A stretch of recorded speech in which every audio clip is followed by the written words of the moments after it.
Bem, pessoal, morte após retirada de um siso, né? Eu vou explicar para vocês, porque vira e mexe acontece esse caso que sai na imprensa e vocês me perguntam aqui nos comentários. E agora eu estou fazendo esses vídeos com uma frequência maior, porque é muito comum vocês perguntarem sobre isso.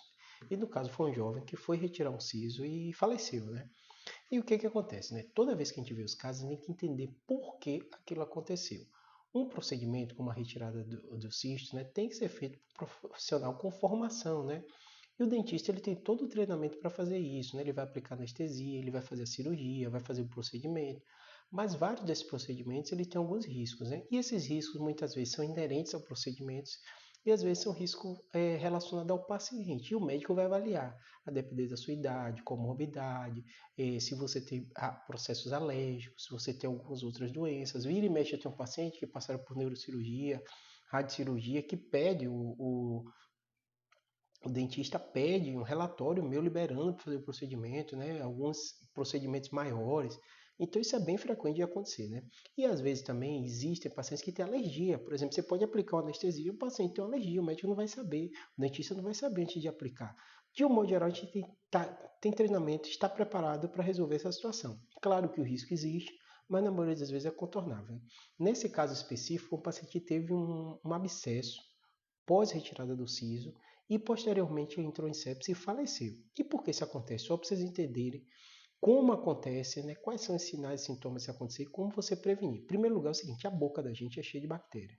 E essas bactérias, quando você faz uma cirurgia, faz um procedimento, faz uma retirada de siso, elas podem entrar na ferida operatória. Mesmo o médico passando antibiótico para você, você tomando antibiótico certinho do jeito que ele passou, por isso que ele passa na maioria das vezes, ele aplica, ele passa o antibiótico para você ficar tomando. Não deixe de fazer isso, que vai evitar você ter uma complicação mais grave, né? Mesmo você fazendo tudo direitinho, alguns organismos, algumas bactérias, elas podem realmente crescer, mesmo no cenário fazendo tudo correto.